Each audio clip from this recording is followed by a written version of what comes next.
selamat pagi. Berjumpa kembali dalam program Ruang Publik KBR bersama saya Naomi Liandra. Pagi hari ini kita akan bahas menakar efektivitas konselor adiksi tekan angka pengguna narkoba. Siaran Ruang Publik KBR pagi hari ini bisa Anda dengarkan melalui streaming di kbr.id atau juga Anda bisa dengarkan di 100 radio jaringan KBR dari Aceh hingga Papua. Karena siaran pagi hari ini adalah rekaman, jadi mohon maaf kami belum bisa membuka layanan interaktif untuk pendengar.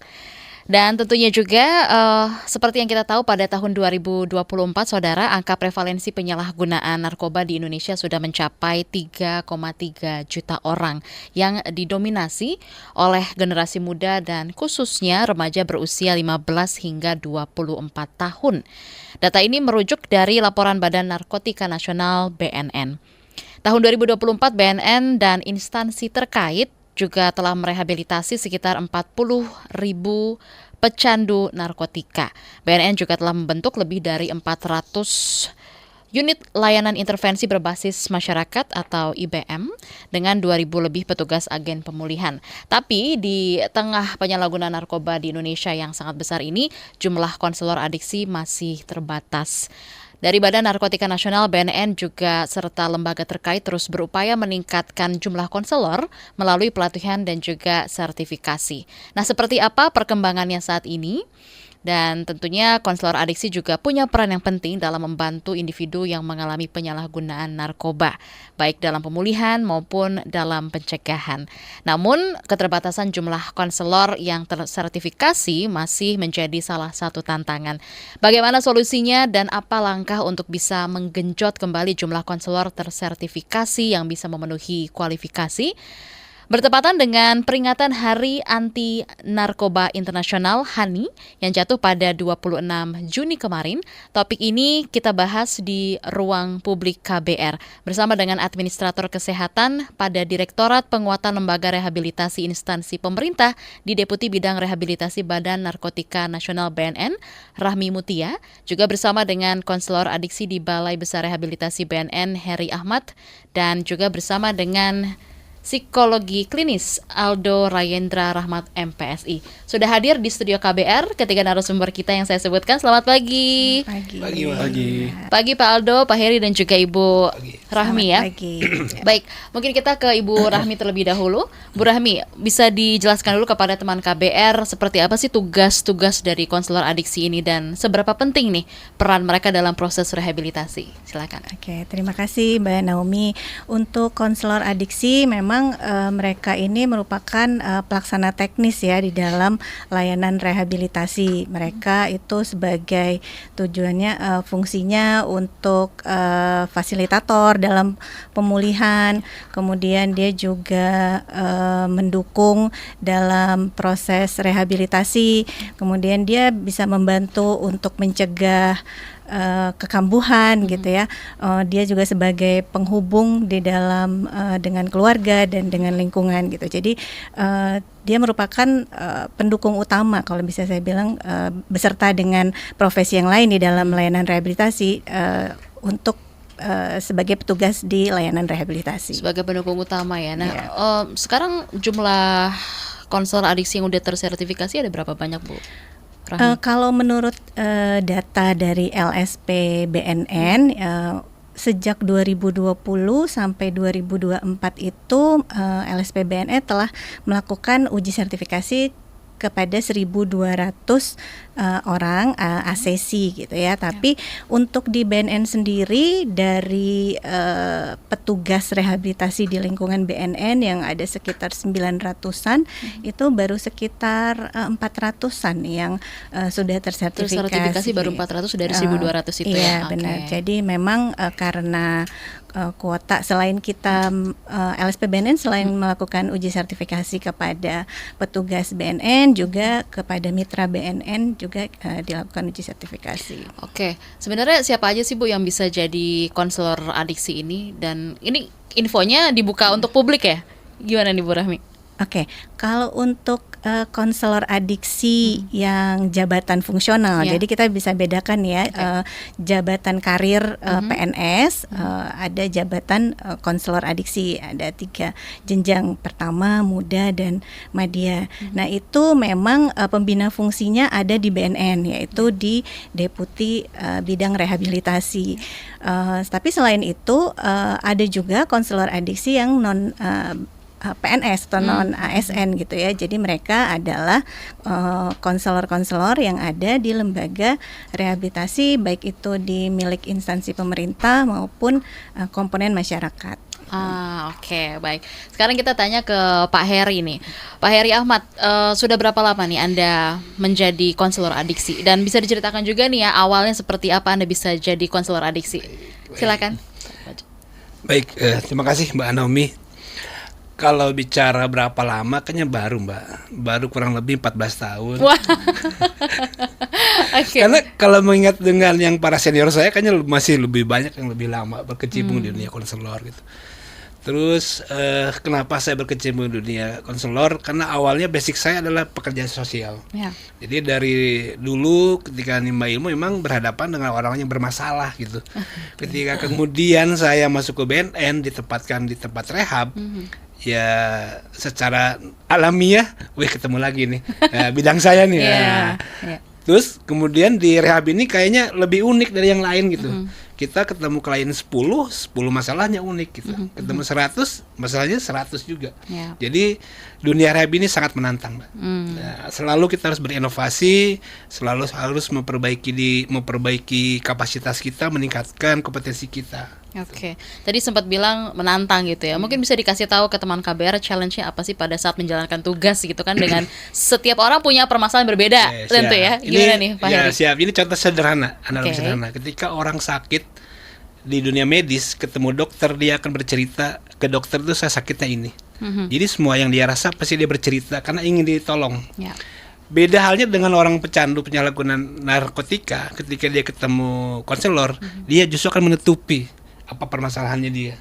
Itu yang menantang. Bagaimana kita bisa mengorek dia Iya.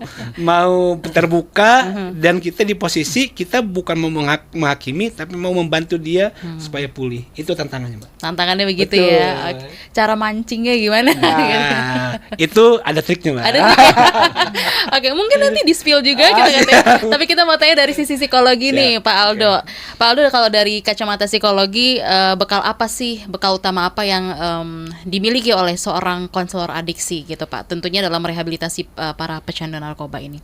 Yang pertama biasanya kalau teman-teman konselor gitu ya, konselor adiksi itu dari pengalaman yang saya temui gitu ya. Ya. Banyak dari mereka yang juga dulunya adalah pecandu gitu. Jadi mantan pecandu yang tergerak gitu kan untuk mau jadi pemandu gitu. Jadi kayak dari pecandu jadi pemandu gitu kan. Oke. Bahasanya gitu kan. Dan juga ya itu tadi dari latar belakang pekerja sosial gitu kan. Dan gak sedikit juga dari latar belakang psikologi gitu kan. Jadi yang utama dari mereka biasanya apa? Kemampuan konseling, empati gitu ya. Dan juga bagaimana ya itu tadi gimana ngoreknya nih, gimana mancingnya nih gitu kan. Gimana membangun kepercayaan dengan para pecandu yang menjalani rehab itu gitu kan.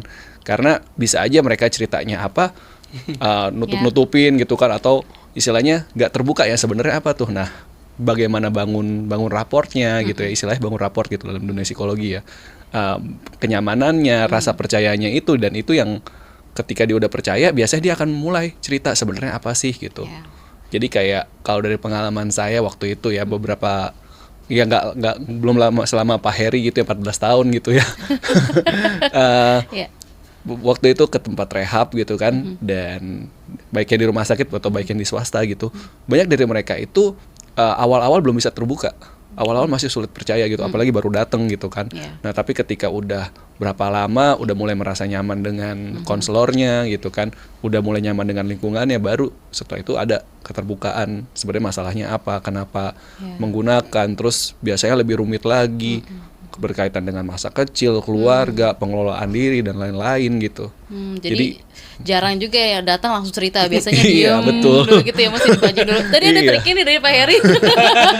Tapi sebelum kita tahu gitu mungkin triknya dari Pak Aldo lagi nih. Sebenarnya seberapa besar sih dampaknya peran konselor adiksi ini pada untuk menekan angka pengguna narkoba, Pak Oke. Aldo?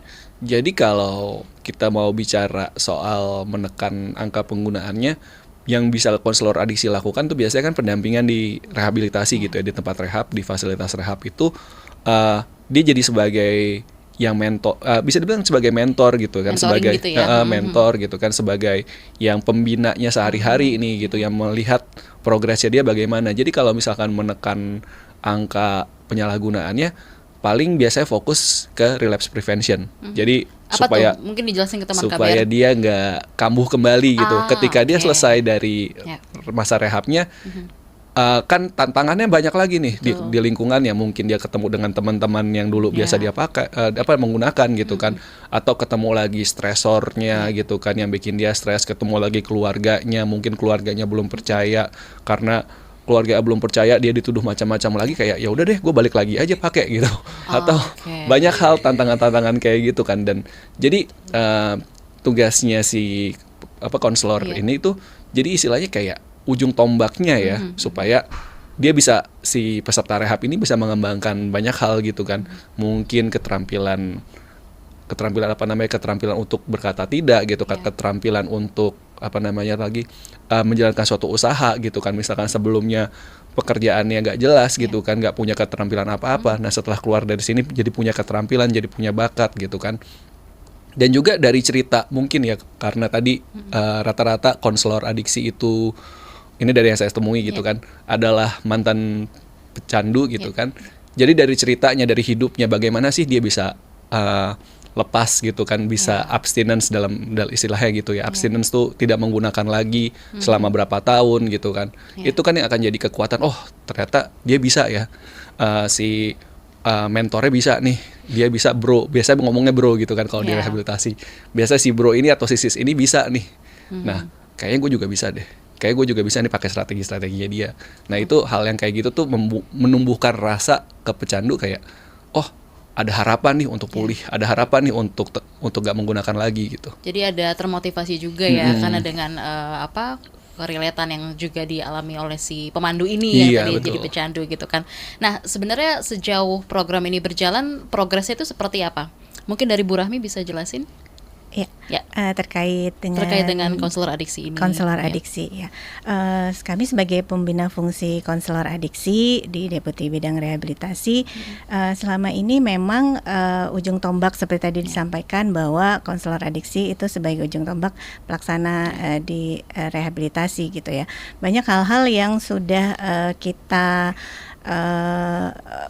lakukan gitu untuk meningkatkan profesionalisme para konselor adiksi, diantaranya yaitu dengan uji sertifikasi ini, di mana kita berusaha agar para pelaku atau para petugas rehabilitasi ini bisa melakukan layanan kepada para klien ini sesuai dengan standar, dengan kompetensi yang sudah ditetapkan seperti itu. Baik dari dengan adanya pelatihan kepada konselor, kemudian dengan uji sertifikasi dan seperti itu. Ya. Oke. Baik, mungkin sebelum kita jeda gitu ya, mau tanya juga ke Pak Heri nih sebagai konselor adiksi, apa sih sebenarnya yang jadi concern ketika menghadapi para pecandu narkoba? Mungkin bisa dijelaskan juga, dan seberapa penting sertifikasi bagi konselor ini juga yang ada gitu Pak Heri? Oke. Ketika kita berhadapan dengan klien, hal pertama yang tadi dijelaskan oleh Mas Aldo, mungkin ya kita harus membina hubungan dulu yang baik ya. Building rapportnya itu harus baik dulu. Karena kalau mereka masih menganggap kita di seberang, artinya konfrontasi dengan dia pasti tidak akan terbuka. Nggak nyaman ya. Nggak nyaman. Jadi kita harus mencari kenyamanan dia dulu. Itu trik yang pertama dulu tuh. Iya, Bahwa oke. kita bukan mau menghakimi, bukan mau mengkonfrontasi dia dengan apa yang sudah dilakukan, tapi kita adalah partner gitu. Ya. Makanya di dunia konseling duduk aja sampai diperhatikan gitu, tidak boleh berhadapan-hadapan, kita harus bersampingan gitu. Karena merasa posisi kita satu gitu. Ya. Gitu. Trik 1 nyaman ya. Ya nyaman dulu. Kalau sudah nyaman pasti keluar tuh Iya. semua tuh. Pancing Oke. dikit aja keluar Iya. gitu. Tapi sebelum lanjut ke trik berikutnya, kita mau jeda dulu. Nanti ya teman KBR, untuk Anda yang sedang mendengarkan, tetaplah di Ruang Publik KBR, kami akan segera kembali.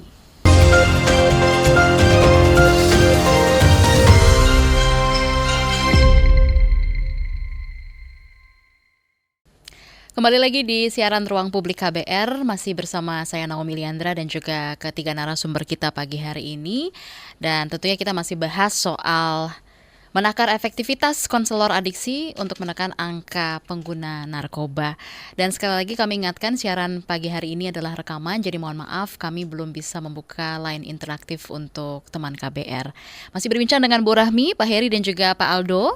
Dan sesuai dengan bahasan kita tadi Pak Heri sudah sempat spill ya sedikit satu trik untuk bisa membuat menjadi nyaman untuk bisa bercerita gitu ya dari si pecandu ini. Nah, mungkin dari Pak Aldo, kalau dari sisi psikologi kembali ya. Nah, dalam proses penyembuhan pecandu narkoba, sebenarnya faktor-faktor apa saja sih yang bisa memperkuat peran strategis dari konselor adiksi ini, Pak, terhadap klien atau juga orang yang direhabilitasi?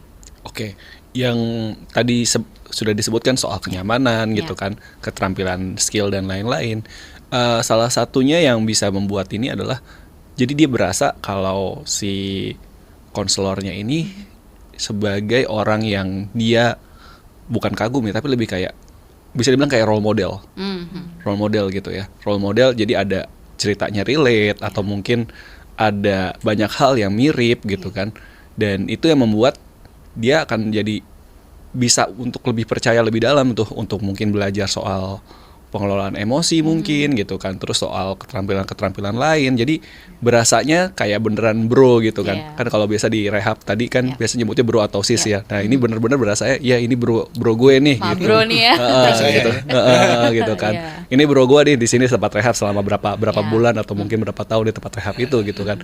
Dan dari situ biasanya akan menjadi ada timbul rasa, oh ternyata kalau gagal, kalau misalkan di luar sana nanti ada mungkin menghadapi kegagalan lagi, tapi gue inget ceritanya bro gue ini, dia juga pernah gagal, jadi gue bisa bangkit lagi. Atau hal-hal kayak gitu tuh yang membuat dia jadi belajarnya lebih termotivasi gitu kan. Meskipun ya tantangannya tadi dengarnya kayak kayak mulus-mulus nih, tantangannya pasti nggak semulus itu gitu kenyataannya gitu. Ada jatuh bangunnya, ada masa dimana kayak aduh jadi nggak termotivasi lagi. Jadi dalam adiksi itu tadi yang kalau kita ngomong pencegahan kekambuhan atau relapse prevention, ya ruang gagal, ruang jatuh bangunnya itu pasti ada. Tapi ketika dia kembali misalkan akhirnya udah keluar rehab terus kembali lagi terus dapat bro yang sama lagi nih sebagai konselornya, dia akan lebih berasa oke, ini ada tempat di mana gue bisa cerita lagi nih, di mana gue bisa belajar lagi, bisa merasa nyaman tanpa perlu dihakimi akan kegagalan gue yang selanjutnya atau kegagalan yang sebelumnya ini gitu. Jadi kalau ada rasa kayak gitu biasanya membuat si peserta rehab ini akan lebih percaya diri gitu loh untuk bangkit kembali gitu dan belajar dari kegagalannya gitu. Oke. Menarik banget. Nah, mungkin kita mau tanya lagi ke Bu Rahmi nih. Sebenarnya sejak kapan sih Bu program sertifikasi ini digelar atau diadakan gitu? Dan apa aja sih sebenarnya syarat-syarat yang harus ada untuk seorang konselor adiksi ini supaya bisa didapat gitu? Dan gimana mekanisme prosesnya juga, ceritain dong ke teman KBR. Oke, terima kasih Mbak Naomi. Jadi untuk sertifikasi konselor adiksi di BNN itu dimulai dengan awalnya adanya peraturan Menpan nomor 44 tahun 2018 tentang jabatan fungsional konselor adiksi. Nah, di dalam Permenpan itu diamanatkan bahwa jabatan fungsional konselor adiksi itu harus tersertifikasi kompetensinya gitu. Nah, oleh karena itu harus dibentuklah suatu lembaga sertifikasi profesi untuk menyelenggarakan uji sertifikasi kompetensi. Nah, itu dimulai di tahun 2019. Nah, Sudah berarti dari 6 tahun lalu sudah ya? 6 tahun lalu berjalan di LSP BNN itu. Untuk persyaratannya berdasarkan skema profesi kompetensi konselor adiksi. Persyaratan dasar untuk mengikuti uji kompetensi ini, uji sertifikasi ini sebenarnya cuman tidak terlalu banyak ya.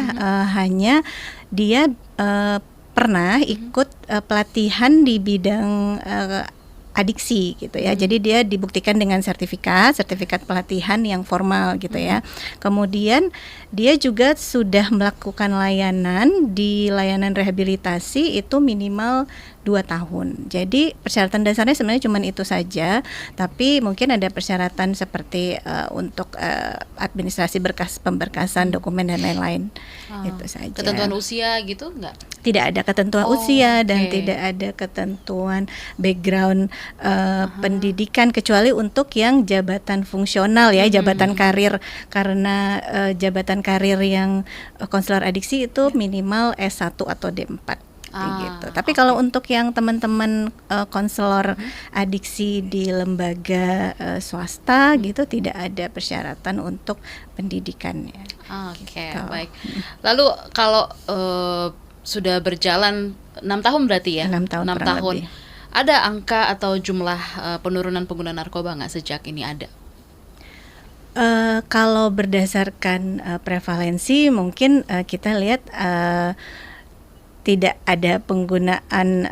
Jadi kita mungkin bisa menilainya dari outcome-nya deputi rehabilitasi ya. Ya, Kita lihat dari indikator kepuasan masyarakat. Sejak tahun 2020 sampai 2024 ini, yaitu satu periode Renstra namanya ya, ada rencana strategik di BNN, itu ada peningkatan indeks kepuasan masyarakat. Jadi kita bisa melihat dari situ salah satu indikatornya. Kemudian ada juga indikator bahwa adanya peningkatan kualitas hidup dari klien yang kita periksa, yang kita cek dari yang kita bandingkan saat dia mulai masuk dan selesai, itu ada peningkatan kualitas hidup dari tahun 2020 sampai 2024 kita melihat adanya peningkatan persentasenya. Gitu. Berarti ada peningkatan persentase Ada ya. peningkatan. Oke. Nah, Pak Heri, sebenarnya seberapa besar nih impact dari pelatihan dan juga pembinaan dalam sertifikasi bagi konselor adiksi terhadap penanganan pecandu narkoba ini, Pak? Oke, dengan kita tersertifikasi konselor, artinya kita sudah bisa dengan bangga hati ya, Pak, Ya. menunjukkan kita sudah nih tersertifikasi, kapasitas kompetensi kita sudah diakui sesuai dengan standar yang memang sudah dikeluarkan oleh LSP gitu. Kedua, ketika kita sudah tersertifikasi, artinya klien lebih percaya kepada kita. Oh, yang nolong saya memang kompeten nih, bukan abal-abal nih gitu, diakui gitu.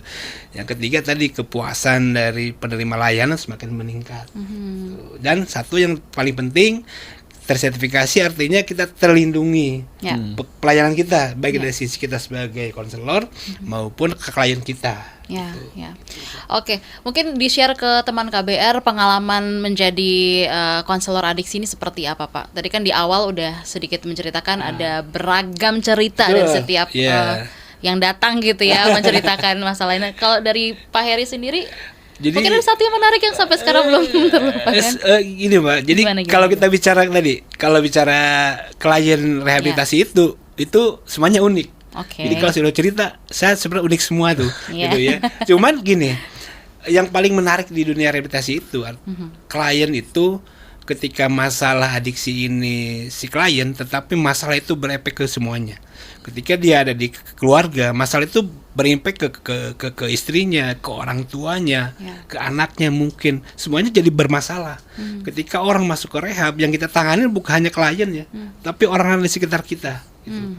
Sebagai suatu sistem, ketika satu orang klien masuk ke rehab, tapi orang di sekitarnya itu tidak Support direhab gitu juga ya. dalam tanda Iya. kutip ya. Artinya mereka harus tahu juga bagaimana pendampingan selama dia rehabilitasi. Orang di rumah harus tahu bahwa adiksi itu seperti apa. Kalau mereka tidak teredukasi itu, Iya. mereka pulang ke rumah dengan posisi yang sama, kemungkinan besar mereka akan kambuh lagi. Ya. Jadi semua sistem itu harus memang dirombak semuanya gitu. Nggak cuma dari si Betul. klien Anda Iya, aja gitu ya betul. Pak ya. Iya, jadi semua Iya, orang di betul. lingkungan rumah itu harus kita rehabilitasi dalam kutip gitu. Oh. Orang direhab, keluarga juga harus mau meningkatkan pengetahuan tentang adiksi. Bagaimana mendampingi orang yang mungkin tadi kalau Mas Aldo bilang sewaktu-waktu pasti kambuh lagi, kemungkinan kambuh lagi. Karena ya memang support system yang paling Betul. utama adalah keluarga sih ya, yang betul. paling dekat begitu Betul. kan. Kalau orang di rumah aja menstigma dia, bagaimana lingkungan sekitarnya itu memberikan stigma kepada orang itu. Gitu. Memang harus lingkungan keluarga sendiri yang memang harus sudah siap menerima bahwa memang saya punya anggota keluarga bermasalah dengan adiksi. Iya. Gitu. Tadi ya kuncinya satu, nyaman dulu di keluarganya juga Betul. ya kan, Iya. supaya berhasil gitu Betul, kan. betul. Nah Pak Aldo, seperti apa nih Anda melihat lebih dalam lagi soal peran konselor adiksi ini yang efektif dan juga efisien dalam menangani pasien-pasiennya?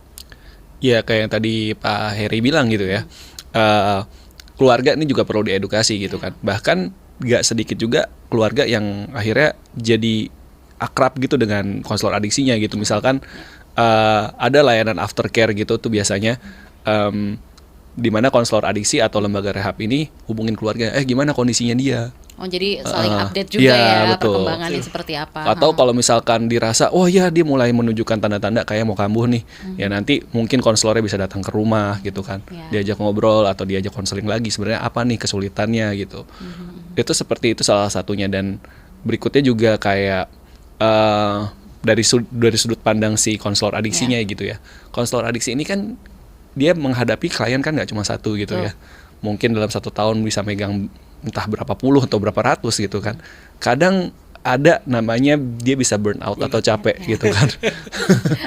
Pak Heri nih ya. Dalam hati Pak Heri, Iya. relate nih gue. Iya, Gimana? seperti itu, capek, burn out, apalagi kalau misalkan dengar kliennya, salah satu klien, aduh dia relapse lagi nih, terus jadi kayak ngerasa kurang apa ya gitu kan. Terus itu yang satu, yang lain yang mungkin masih direhab, ada masalah lain lagi, masalah baru lagi kayak, aduh harus bagaimana ya. Nama itu makanya juga konselor adiksi juga harus perlu punya trik self care gitu ya.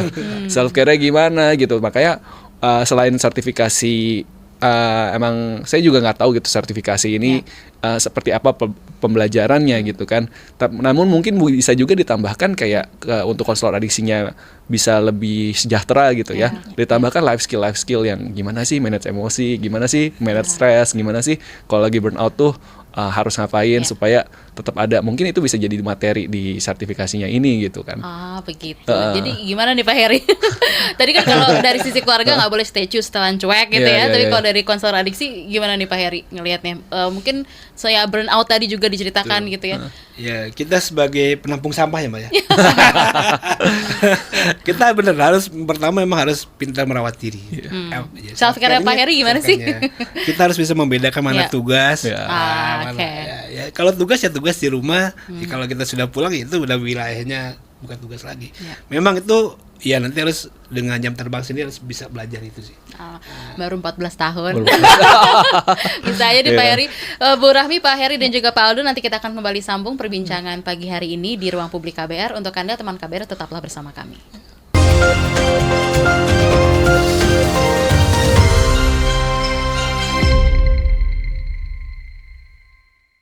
Anda masih bersama Ruang Publik KBR pagi hari ini dan kita masih berbincang dengan ketiga narasumber kita pagi hari ini.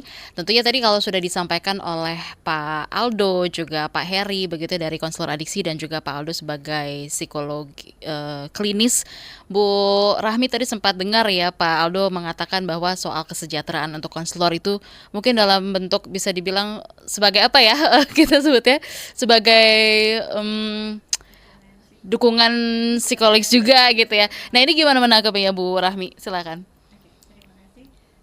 Jadi benar seperti yang dikatakan Pak Aldo tadi ya bahwa kalau kita berhadapan dengan klien itu pasti setiap hari melakukan itu, berhadapan mereka dengan menampung masalah-masalah pasti akan bisa mungkin terjadi ya. burnout seperti itu ya. Makanya seperti Pak Heri juga katakan bahwa harus ada self care bagi para konselor itu sendiri. Kami sebagai pembina fungsi itu terkait dengan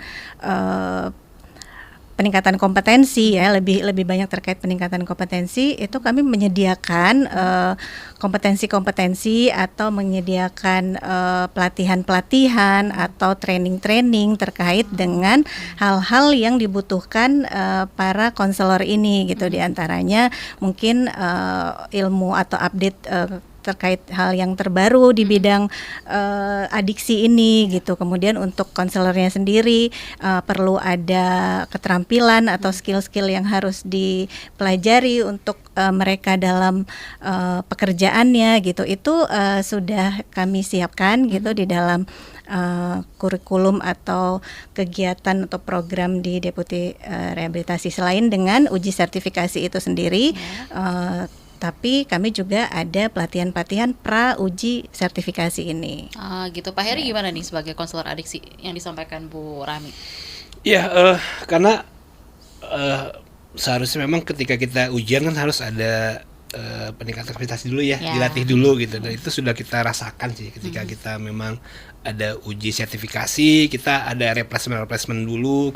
Karena mungkin kita sudah kelamaan terjun di lapangannya, malah teorinya karena suka lupa.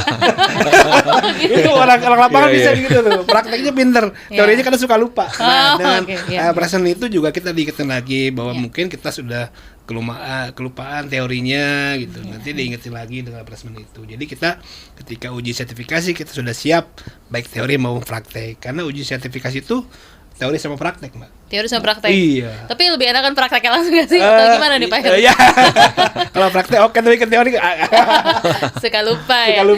Tapi gimana nih Pak, balik lagi ke soal sertifikasi konselor ini, apa yang kira-kira menurut Anda sejauh ini yang perlu mungkin dibenahi atau dievaluasi lah gitu? Mungkin kalau saya di Balai Besar Rehabilitasi BNN Lido itu kan hanya salah satu ya Mbak ya yang akan manfaat dari sertifikasi itu. Mungkin yang perlu disiapkan lagi, perlu ditingkatkan adalah sosialisasi mungkin ya. Sosialisasinya. Bukan hanya kepada instansi pemerintah, tapi mungkin ke komponen masyarakat atau mungkin ke pemerintah daerah ya. Bisa mungkin kerjasama atau sifatnya bagaimana lah ya. Artinya mereka juga bisa mensupport karena masalah narkoba ini kan bukan hanya masalah BNN gitu ya. Betul. Tapi menjadi masalah kita bersama gitu. Artinya mari kita tingkatkan kompetensi konselor ini ya bersama-sama gitu. Jadi memang semuanya harus berkesinambungan ya. Nggak bisa BNN doang. Betul. Mungkin kalau ini pemerintahnya kasih insentif mungkin buat lembaga di sebagai lembaganya. Yang mungkin mungkin di lembaganya ada orang yang mau ikut sertifikasi, mungkin subsidi silang atau mungkin dibayarin nih sebenarnya. Bisa, mungkin yang seperti itu ya. Itu yang diharapkan berarti dari Pak Heri juga.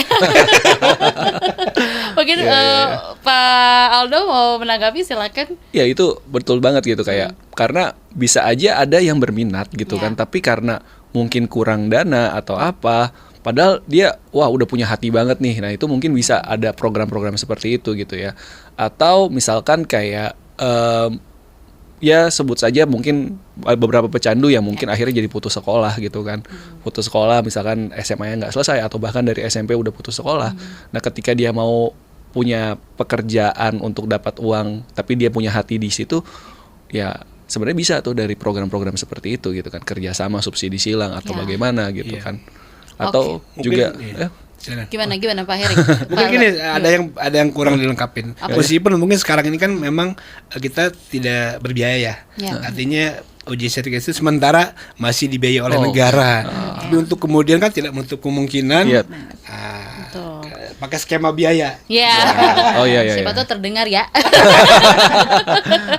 Oke. Nah, saat ini kan upaya menggenjot sertifikasi konselor adiksi itu masih dibilang belum optimal ya Bu Rahmi, Pak Heri juga Pak Aldo. Padahal peraturan Badan Narkotika Nasional nomor 1 tahun 2021 itu tentang penyelenggaraan sertifikasi profesi konselor adiksi. Ini memang ternyata udah 4 tahun lalu ya dikeluarinnya ya. Oke. Nah, gimana nih Anda bertiga deh, mulai dari Bu Rahmi, Pak Heri dan juga Pak Aldo, melihat cara program sertifikasi konselor adiksi ini supaya bisa terus dipacu gitu ya dan dimaksimalin untuk penanganan rehabilitasi pecandu narkoba di tanah air kita. Bu Rahmi dulu, silakan. Jadi untuk kita selama ini yang sebagai pembina fungsi konselor adiksi terus berkolaborasi dengan LSP BNN dan BNSP, yaitu Badan Nasional Sertifikasi Profesi, yaitu yang mengeluarkan mengeluarkan sertifikat kompetensi, kemudian dia juga yang merelisensi LSP BNN. Tadi benar seperti disampaikan oleh Pak Aldo dan Pak Heri terkait dengan penganggaran ya. Sekarang ini memang masalah tantangan utamanya ya terkait anggaran memang, karena dari masih dari APBN gitu, belum bisa ada alternatif pembiayaan, apakah PNBP gitu, penerimaan negara bukan pajak, ataukah dengan adanya lembaga swasta yang mungkin bisa menyelenggarakan uji sertifikasi. Kita juga sebagai pembina fungsi mendorong LSP BNN untuk bisa melakukan itu. Mereka juga sudah mulai menjajaki ya untuk mulai seperti adanya alternatif pembiayaan, karena kalau untuk kita berharap dari APBN atau anggaran negara, kuotanya makin setiap tahun itu sangat terbatas, sedangkan kita harus mensertifikasi 34 provinsi, baik itu yang lembaga rehabilitasi yang BNN sendiri, kemudian instansi pemerintah, kemudian komponen masyarakat dan yang lainnya. Jadi itu kuotanya sangat-sangat terbatas. Oleh karena itu mungkin memang skema untuk pembiayaan PNBP dan berkolaborasi atau bekerja sama dengan pihak swasta itu bisa jadi pilihan ke depannya. By the way, program sertifikasi ini kena efisiensi juga nggak nih Bu Rahmi? Termasuk kena untuk tahun ini ya, karena jadi kuotanya untuk target kita jadi berkurang gitu. Jadi mungkin ya agak sedikit terhambat di situ berarti terdampak ya. juga terdampak dari jumlah peserta uji. Oke. Nah, Pak Aldo gimana nih kalau dari Anda sendiri melihat cara supaya program sertifikasi konselor adiksi ini biar bisa tadi ya terus dipacu, terus dimaksimalin lagi, tentunya untuk penanganan rehabilitasi pecandu narkoba di Indonesia. Apalagi di tengah tadi ya efisiensi anggaran di mana-mana. Silakan Pak Aldo. Mungkin salah satunya yang bisa dilakukan juga kayak salah satu kendala dalam penanganan ini in general ya, nggak cuma sebagai sertifikasinya aja. Yang cukup banyak itu biasanya ada stigma di masyarakat tuh masih luas gitu. Jadi kalau misalkan dengar ya, wah kena kasus narkoba, kecanduan narkoba, kesannya tuh udah kayak besar banget, atau wah ini enggak so complicated banget. Iya, complicated ya, bener memang complicated betul, gitu kan. Tapi jadinya orang udah anti duluan. Ya jadi, antipati di awal. Antipati di awal, mungkin mikirnya juga wah ini biaya besar tapi nggak nguntungin, nggak apa, mungkin dari pihak-pihak yang ketika misal mau ini proposal gitu ke beberapa pihak gitu kan, kesannya udah langsung kayak begitu. Iya. Padahal kalau kita ngomongin secara ekonomi ya kerugian ekonominya besar sekali gitu kan. Bahkan ada yang bisa aja gitu kan, dia tadinya bisa bekerja tapi karena kecanduan jadi tidak bisa bekerja, akhirnya ya keluarganya tadi yang kayak dibilang Pak Heri gitu, keluarganya terdampak gitu, mungkin di tempat pekerjaannya terdampak juga. Dan itu kan dampak ekonomi sebenarnya luas gitu kan. Tapi karena stigmanya kayak oh ini masalah yang complicated, gak nguntungin, atau mungkin ini suatu kejahatan yang parah gitu ya.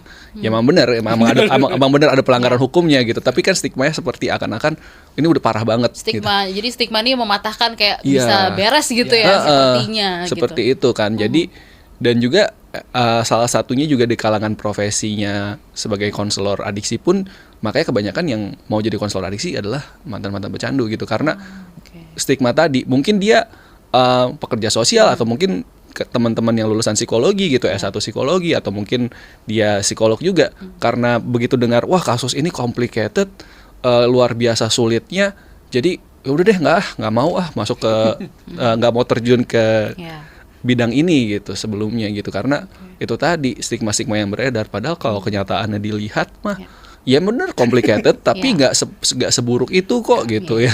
Coba dulu kenapa? Iya, betul. Pesimis aja. Pak Heri gimana nih ngelihatnya?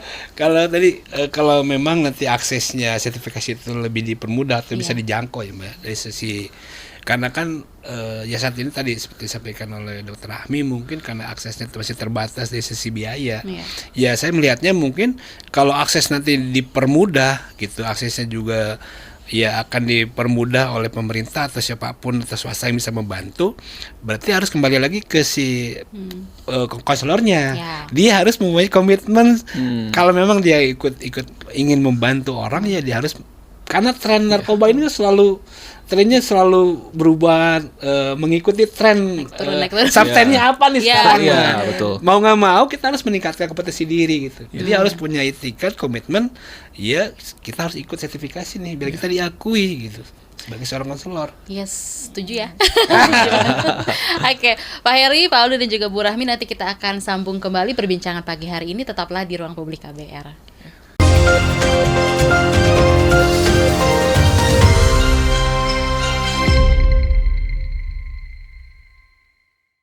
Kita sudah sampai di bagian akhir siaran Ruang Publik KBR pagi hari ini. Bagi Anda, teman KBR yang belum sempat mendengarkan siaran kami, bisa mampir ke podcast kbrprime.id, kemudian pilih Ruang Publik. Dan tentunya kami masih berbincang di pagi hari ini dengan ketiga narasumber, ada Ibu Rahmi dan juga Pak Heri dari BNN, kemudian juga ada psikolog klinis yaitu Pak Aldo. Baik, saat ini kan kita lihat masih banyak sekali ya tantangan untuk bisa menangani ribuan pecandu narkoba di Indonesia. Nah, dari Bu Rahmi, Pak Heri dan juga Pak Aldo, gimana nih supaya bisa mengoptimalkan konselor adiksi ini ke depannya dan bisa lebih dimaksimalkan lagi dari sisi SDM maupun proses sertifikasinya juga. Bu Rahmi dulu, silakan.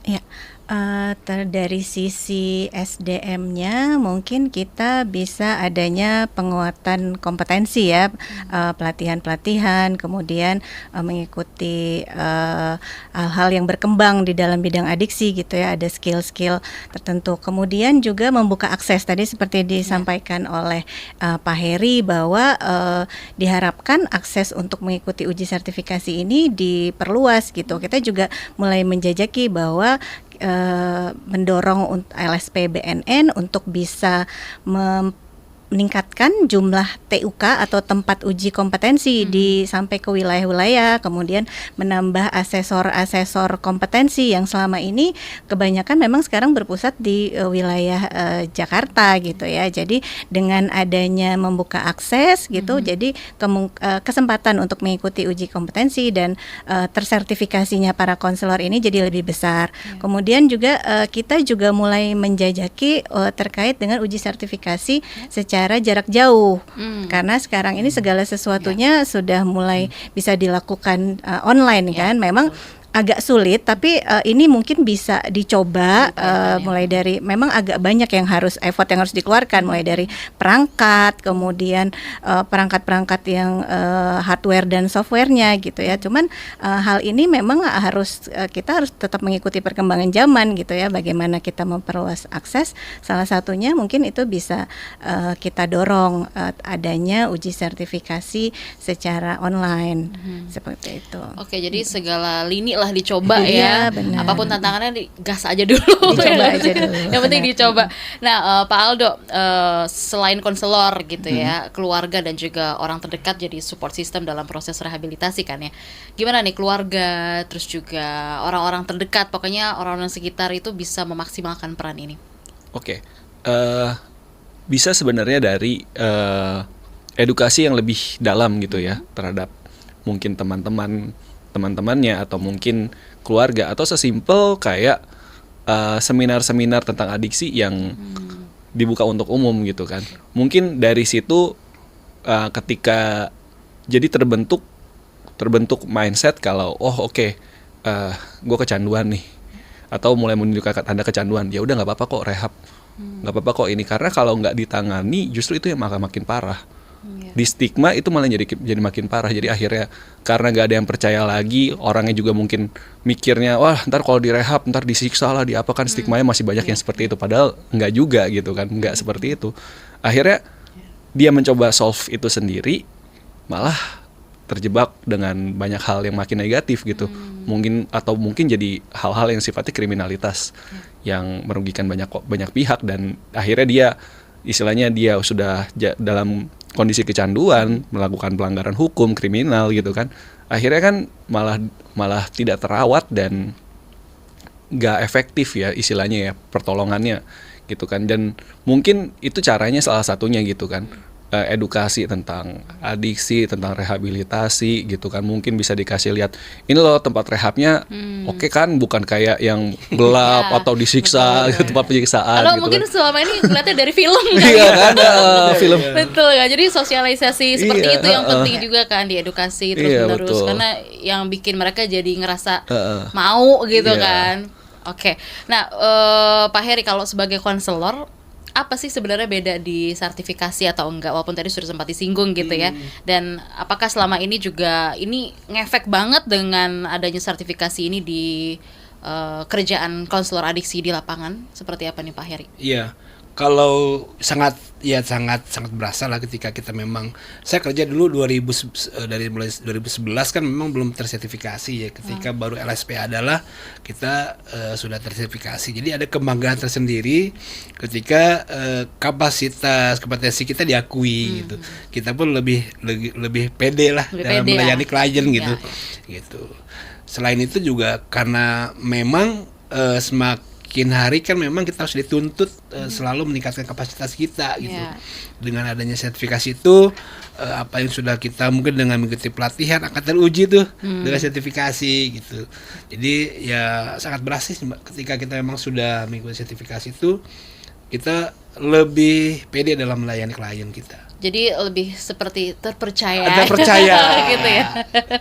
Oke.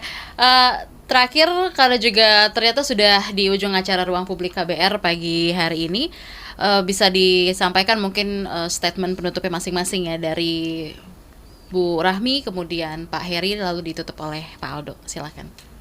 Oke, ya. Dalam momentum Hari Anti Narkotika Internasional ini juga kita berharap ke depannya angka prevalensi pengguna makin menurun terus, kemudian semua elemen masyarakat bahu-membahu ya bisa mutus mata rantai penggunaan ini, di mana harapan kita yaitu makin banyak para pengguna yang mau dan berani untuk direhabilitasi tanpa stigma, tanpa diskriminasi. Kemudian layanan rehabilitasi juga semakin berkualitas dengan konselor adiksi yang profesional, kemudian tersertifikasi dan tersebar di seluruh pelosok.